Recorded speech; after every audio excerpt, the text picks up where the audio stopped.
O psiquiatra suíço Carl Jung desenvolveu um conceito chamado a sombra, que ele via como uma parte do inconsciente que contém características reprimidas que geralmente não se enquadram no ideal do ego. Escondemos esses atributos inconscientemente no escuro e, como não temos consciência de que os possuímos, não os observamos diretamente em nossos comportamentos e, muitas vezes, negamos que façam parte de nós. Mas, segundo Jung, a sombra existe como uma entidade autônoma e, por vezes, ataca inesperadamente, o que não acontece porque a sombra seja má, mas porque o seu conteúdo reprimido procura desesperadamente expressar-se. E enquanto não resolvermos o que está na sombra, os seus ataques inesperados e imprevisíveis persistirão. No caso da sombra de Carl Jung, é a resistência inconsciente às características indesejadas de alguém que faz com que eles nunca desapareçam e até mesmo vivam suas próprias vidas, influenciando nossos comportamentos por trás da cortina. A sombra, portanto, é um exemplo de como, em alguns casos, as coisas às quais resistimos persistem. Como não reconhecemos essas coisas e negamos sua existência, elas parecem permanecer no lugar e até começam a impactar negativamente nossas vidas. Logicamente, não podemos nos livrar de algo se não reconhecermos sua existência. Mas o que aconteceria se aceitássemos a realidade e a verdade das coisas às quais resistimos? A aceitação os tornaria piores? Ou poderia realmente ser o primeiro passo para a melhoria e a transformação?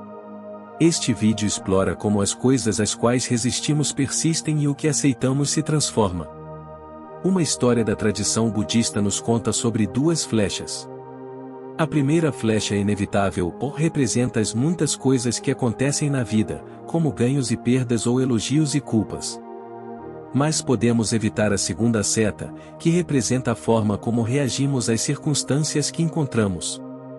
Assim, podemos optar por evitar a segunda flecha ou deixar que ela nos atinja, o que ampliará desnecessariamente o nosso sofrimento. O conceito budista das 4 nobres verdades mostra o caminho para a iluminação até o fim do sofrimento. Eles contêm a essência dos ensinamentos budistas. A primeira nobre verdade estabelece as bases do progresso, pois nos diz que a vida é dukkha. Dukkha é comumente traduzido como o sofrimento ou a infelicidade. Esse sofrimento se manifesta de várias formas, como tristeza, tédio, frustração, decepção, raiva e assim por diante. Até mesmo o desejo por algo externo é uma forma de sofrimento, é uma insatisfação com o momento presente. O sofrimento é a realidade da vida, os humanos sempre sofreram, estão sofrendo agora e sofrerão no futuro. Independentemente da posição social, o sofrimento é inerente à existência do ser humano. O budismo, porém, oferece uma saída para esse sofrimento, o caminho para a iluminação. Mas para trilhar esse caminho, devemos primeiro aceitar a primeira nobre verdade, que é o sofrimento inerente à vida. Se resistirmos à realidade do sofrimento, da impermanência e da insatisfação da vida, não poderemos prosseguir para melhorar a nossa situação. Por exemplo, se nos apegarmos à nossa juventude, negando o facto de que o envelhecimento é inevitável, então envelhecer será uma fonte de sofrimento. Mas ao aceitar o envelhecimento e vê-lo como ele realmente é, uma característica natural e inevitável da vida, damos o primeiro passo na redução do sofrimento que acompanha o apego à juventude. Da mesma forma, se nos apegarmos a alguém a quem estamos apegados, perder essa pessoa causa sofrimento. Mas ao aceitar que, tal como nós, as pessoas nas nossas vidas vêm e vão, ficaremos menos chocados quando perdermos alguém próximo de nós. Aqui vemos o milagre da aceitação em ação.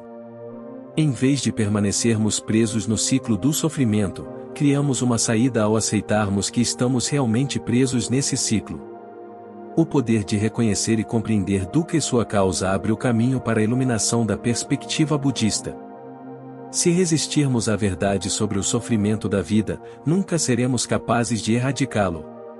E quanto mais resistirmos, maior será a probabilidade de sermos atingidos pela segunda flecha. A ideia de opositividade tóxica é relevante aqui, é um otimismo infundado enraizado na recusa de ver como as coisas são, adoçando a realidade com um faz de conta o que nos faz sentir bem, mas que nos ilude, pois nega o problema e, neste caso, a natureza do sofrimento. A aceitação, por outro lado, permite que as pessoas se transformem, o que nos leva à próxima coisa que a maioria de nós resiste e, portanto, persiste. Conforme mencionado na introdução, Carl Jung descobriu que se reprimirmos partes de nós mesmos, essas partes não desaparecerão, mas continuarão a viver como entidades autônomas no inconsciente, que ele chamou de sombra. As razões pelas quais reprimimos essas características variam. Muitas vezes, é porque o ambiente que nos rodeia desaprova as características que exibimos, com base, por exemplo, em normas culturais ou religiosas. Também pode ser porque nossos pais desaprovam certas características de que não gostam, como o desejo dos filhos de serem criativos ou assertivos.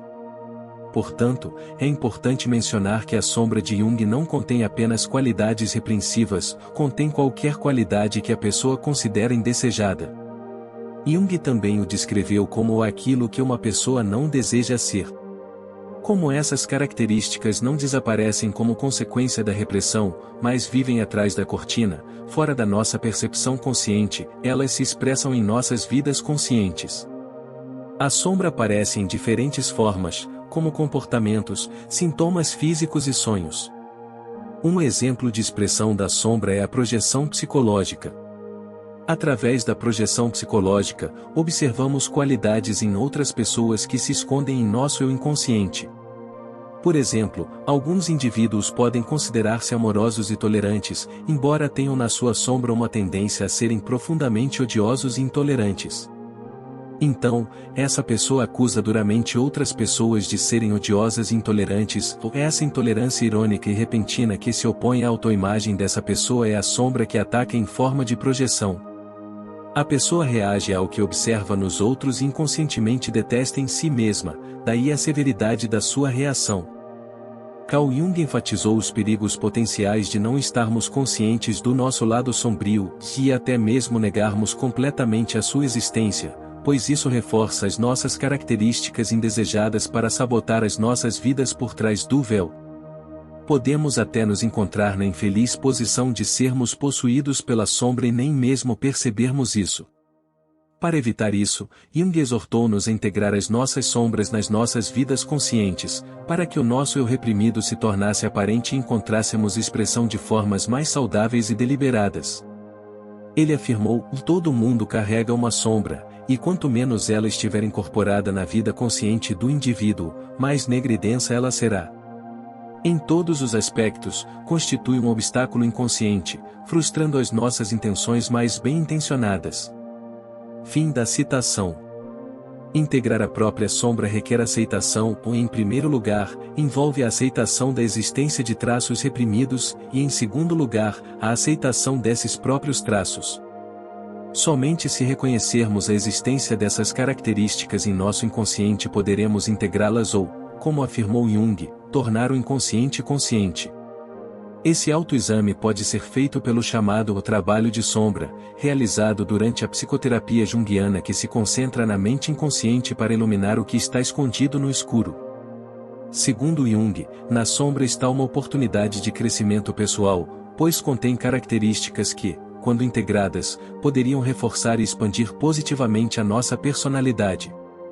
O psicanalista junguiano Edward Whitman afirmou: a sombra, quando percebida, é a fonte de renovação. Quando há um impasse e um período estéril nas nossas vidas, apesar de um desenvolvimento adequado do ego, devemos olhar para o lado sombrio, até agora inaceitável, que tem estado à nossa disposição consciente. Fim da citação. Assim, no nosso caso, o ditado "aquilo a que resistimos persiste" ou parece aplicável, uma vez que resistir ao lado sombrio resulta na sua influência persistente nas nossas vidas a partir do inconsciente. Da perspectiva junguiana, só podemos transformar suas características reprimidas em algo positivo quando as aceitamos e esclarecemos. O filósofo francês Albert Camus acreditava que o nosso anseio por significado no universo sem sentido é absurdo. E ao resistir à falta de sentido inerente à vida, apenas aprofundamos o nosso desespero existencial e a nossa necessidade de escapar dele. Mas se reconhecermos e confrontarmos o absurdo, poderemos viver autenticamente e encontrar uma espécie de paz diante dele. Segundo Camus, a fuga do absurdo acontece por meio do suicídio físico ou filosófico. Ambos os mecanismos servem como fuga de uma realidade insuportável. O suicídio físico, sem dúvida a abordagem mais direta e definitiva para escapar da realidade, é autoexplicativo.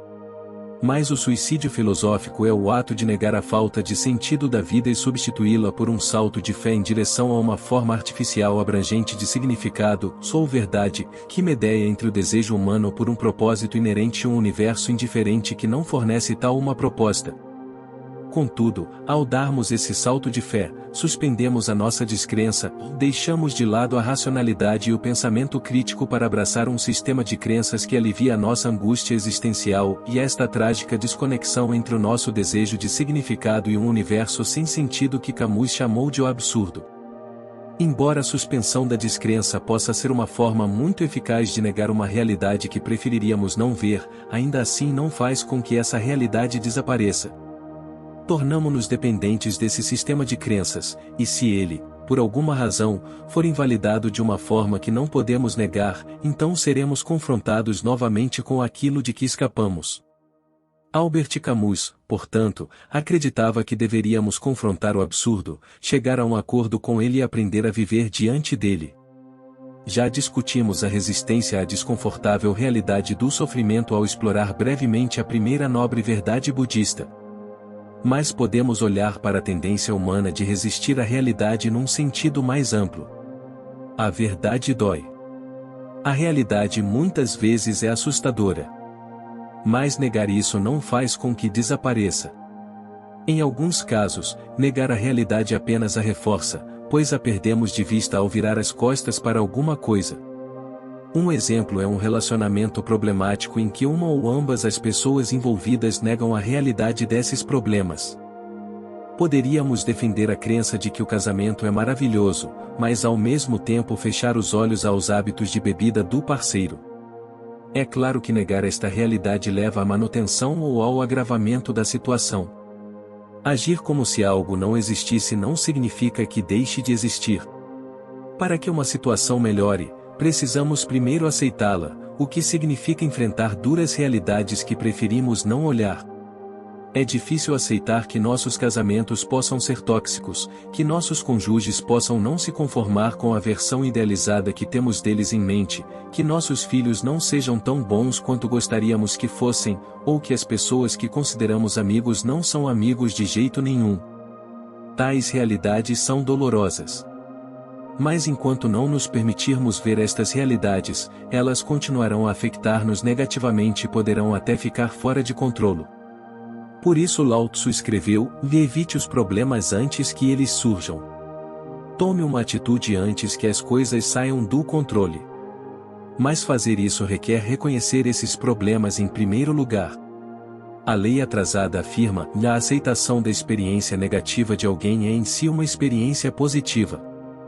Quando se trata de coisas às quais tendemos a resistir, esse conceito parece verdadeiro. Além de a aceitação em si ser uma experiência positiva, ela também permite que a transformação ocorra, e ela ilumina o que nos recusamos a ver e potencialmente o transforma em terreno fértil para a transformação pessoal. Obrigado por assistir.